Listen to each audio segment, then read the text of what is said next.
Welcome back to The Express. You know, there's a few places where you just cannot have a bad hair day. One of them is at a fashion gala, and the other is your wedding day. So thanks to Kat at the Lounge for my Gossip Girl hairdo. Now let's see what the wedding bells are getting done.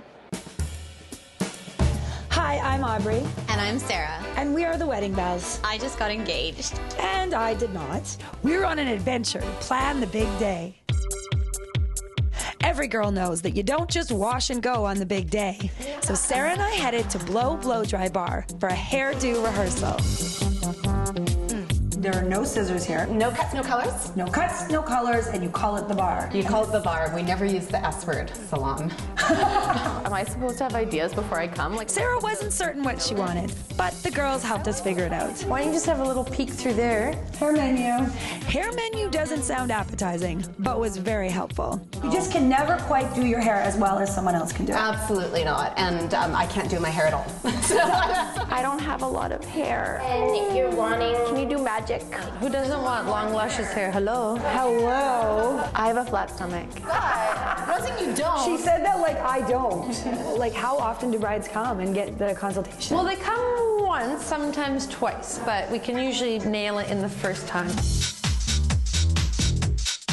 Her hair is not supposed to look nicer than mine. In 12 years of doing this, I've never seen anyone upstage a bride. Well, today's the day. And of course the girls wanted to know the engagement story. We flew to London on New Year's Eve. All of a sudden he gets really serious. He goes, I don't want to start another New Year without you. I'm like, yeah, me neither. And then there's a box. And I'm like, what are you doing? We're in the most romantic spots in the world, and this is where you pick. Like, my bedroom while I'm taking off my socks. Is she still telling the engagement story? And then he got down one knee and asked me to marry him. And I thought I would cry, but I laughed hysterically. I was laughing. And of course, Sarah wanted to know, Should I take vitamins before my wedding for my hair? Like, can I make it grow and make it stronger? You can make it stronger by taking prenatal vitamins for That's your what I hair heard. and skin. Yeah, Miss Gwyneth Paltrow said that. She has over-processed blonde hair. Oh no, I am a natural blonde. we also found out We come to you and we provide you with an in-home, in-suite, on-location service. It's perfect for like all my bridesmaids and my mother. Absolutely. We are at like the hotel room or whatever it is, and you all come, and it's like a fun little party. It's a fun girl thing to do. And we can drink champagne, right? You can always drink champagne. And now for all the single ladies. Texting is the worst thing that's ever happened to dating. Because the minute you give in to that, that's how they think they can talk to you all the time. Yeah, and there's a, I'll text you later, and then there's no later. Don't play games, it's just stupid. Just, if you like Don't play games. You know what she just said to us? You could send a text that's like a nice flirty text, and then when they call back, you go, oops, I didn't mean to send that to you. So maybe we didn't get to the bottom of text dating, but Sarah found out even with a bob, you can have a fabulous updo for your big day. I love it, I love it. I love it. I do. We came in here, we had a blast, we got to get our hair done, we got to talk about boys, we looked at magazines, all the fun things that you do when you're a girl. I look like a bride. For Shaw TV, we're the Wedding Bells. Apparently, originally, the lifting of the veil represented the groom taking possession of his bride. But now, for the most part, it's just a fashion statement. And we definitely have some fashion statements from here at Vancouver Fashion Week coming up that include breast cancer survivors. But right now on The Express, we're getting inspired by nature. Here's Critter Care. Petland's Critter Care is brought to you in part by Nutrients Pet Foods. Online at nutrients.com. Hey everyone, and welcome to Critter Care. And Robert's got a little buddy with us. I'm going to name him Franklin. Just going to say that right off the top. Franklin the turtle. I know who Franklin is now because I've got a toddler who enjoys Franklin. Okay, so this is a Chinese box turtle. When you say box turtle, what do you mean by that? Well, it's they have a sort of a fused carapace, which is the shell. And the bottom part of the turtle is called the plastron. And so it makes them have fairly limited mobility, even for a turtle. And all tortoises and terrapins are types of turtle. Turtle is the big family, and then you can break it down a little bit more. But these are quite an unusual little turtle. They're fairly easy to look after. Although we do recommend that you, by all means, do your homework with them, absolutely. do your research, and make sure that we set up the proper environment, because this is a semi-aquatic turtle, and so they need a fair bit of land to move around on, and also a fair bit of water to swim around. Even though they're not a great swimmer, they do enjoy the water. And you can see we've got them set up with lots of moss, which they seem to be quite enjoying, and good appetites on these little animals. I noticed, yeah, they were eating quite a bit. You're handling him fairly well. Thank you. But I've heard that turtles can bite too. Turtles have quite powerful jaws, and tortoises have quite powerful jaws.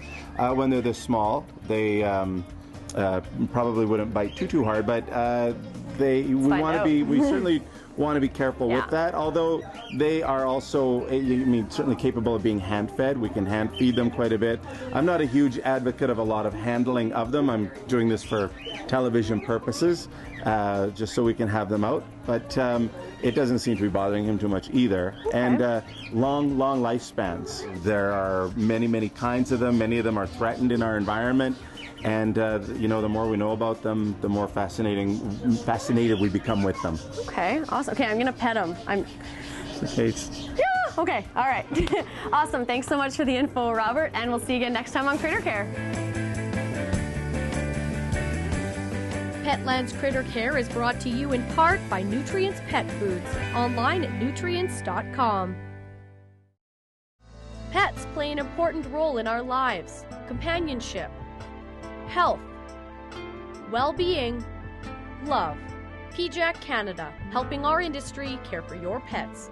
Critter Care is brought to you by PJAC. That's the whole concept behind my line. Real women that go to work, that go to parties, that want to look good, the queen of jeans, in their own skin, regardless of the shape or the size. The Prince George Forestry Museum. The Express. This is your local voice.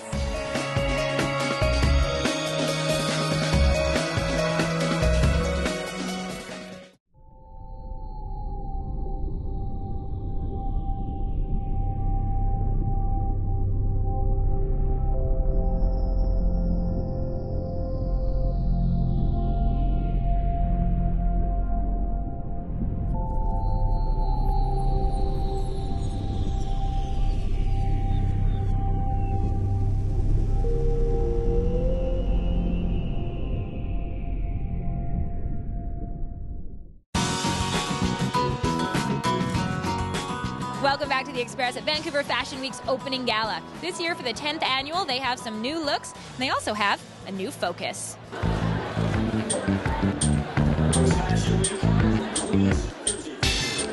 Rocio Garcia, queen of jeans. So let's see what the queen is wearing right now. She is wearing one of our black on black jeans with a tuxedo kind of look. And I love the detailing on the side and the silver down the side. Like, it's so sexy, but it's also kind of like extra edgy. Exactly. It's glam, it's modern, but still it's casual. It can be dressed up, dressed down. And that's the whole concept behind my line. Real women that go to work, that go to parties, that want to look good and in their own skin, regardless of the shape or the size.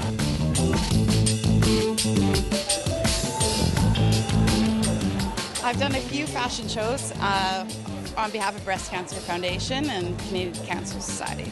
And how do you feel about having breast cancer survivors strutting their stuff on the runway for Vancouver Fashion Week? I think it's great. I always want to wear funky clothes, and throughout my treatment and cancer, losing my hair and having changes and surgeries, I always wanted to feel beautiful, and this is a perfect event to feel beautiful at. That's one of the concepts for my line. I want real women to wear my clothes. And she's a real woman, a fighter, and just only motivates me to get ahead in life, because if she could overcome that, I mean, any problem in life can be overcome. Go to VFW.com to find out about Rocio's Queen of Jeans show and the other shows for Vancouver Fashion Week. Now, we have had a lot of fashion on today's show, but also sports and nature and film. And now it's time for a history lesson from Prince George with this week's road trip. Travel along with us on the Quality Assured Collision Road Trip as we explore the many marvelous attractions and activities of beautiful British Columbia. On today's Quality Assured Road Trip, we'll visit the only museum of its kind in northern BC. Open year-round, the Prince George Railway and Forestry Museum first welcomed people through its doors in 1986. I'm Christina Dahl, and today I'll help you discover some of the many artifacts at the museum. First up, Penny Station. It was built in 1913 for the community of Lindup and moved to Penny in 1947. 4 decades later, it made a 100-kilometer journey over 3 days and an ice bridge to rest at its final home in Prince George. Executive Director Ranji Gill. The museum was built by volunteers about 25 years ago, and as such, they incurred very little debt, and they made many community partnerships. And since that time, they have amassed quite a number of coaches, boxcars, and forestry related instrumentation and vehicles. Behind me is the reason for the museum's existence. The first artifact to make its way here, this huge snowplow was first used in the prairies. It was later upgraded to plow through the rugged snow-covered terrain of BC. The plow's last job was clearing the tracks at Northwood Pulp. The volunteers are very important because they're the ones that started the museum, and they're the ones that know the history and the background of the artifacts and of the museum, and it's an integral part of the community because it's part of their heritage, it's part of their history. You don't see coaches like this one anymore. Named the Nechako, this Grand Trunk Pacific coach was built in 1913 as a tourist sleeping car. It also served as a business car and was turned into a reception center before being restored and moved here. I believe that museums are a great source of education for our young, but for our seniors, life is measured by your memories. And for seniors, they were unable to maneuver in our park because the pathways were made of crushed rock, and through a very generous grant from the Government of Canada Accessibility Fund, as well as Rotary Club of Nechako and the Prince George Community Foundation and a few other donations, we were able to pave our pathways, build some ramps, and now most of our buildings are accessible. The only things that aren't accessible, of course, are the coaches and the boxcars, but we want this to be an environment for seniors as well. A trip to the Railway and Forestry Museum offers a great history lesson, but there's also plenty of fun to be had too. You can hop on the Cottonwood Railway, which was opened 6 years ago, to feel what it's like to take a ride on the tracks. While summer is its busiest season, the museum keeps chugging along through the winter months. Make sure to check out its next special event on December 18th, the Celebration of Lights. For Shaw TV in Prince George, I'm Christina Dahl. Entertaining and informative, the Quality Assured Collision Road Trip. Weekends on Shaw TV. Always something new and exciting. Road trips are always in season, and so are fashion galas. But November is also the season for Christmas craft markets. And that's where we're shining today's Express Spotlight. The Circle Craft Christmas Market is a Vancouver tradition, and you can discover the creations of hundreds of Canadian artisans at a brand new venue this year. Find a gift that is unique, affordable, and handcrafted by over 40 local artisans, jewelers, and craft artists. You'll find jewelry, cards, prints, mosaics, and so much more. The Community Living Society is proud to showcase the artistic works of individuals with disabilities. Check out their finished pieces at the Pottery Works Christmas Show and Sale.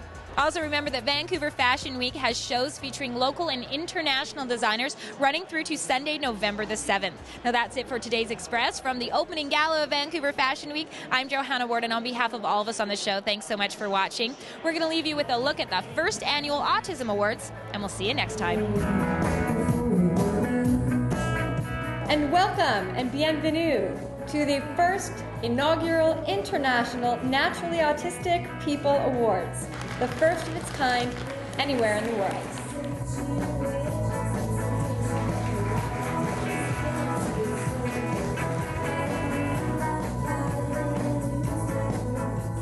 Very impressive. Can we give everyone a hand, please?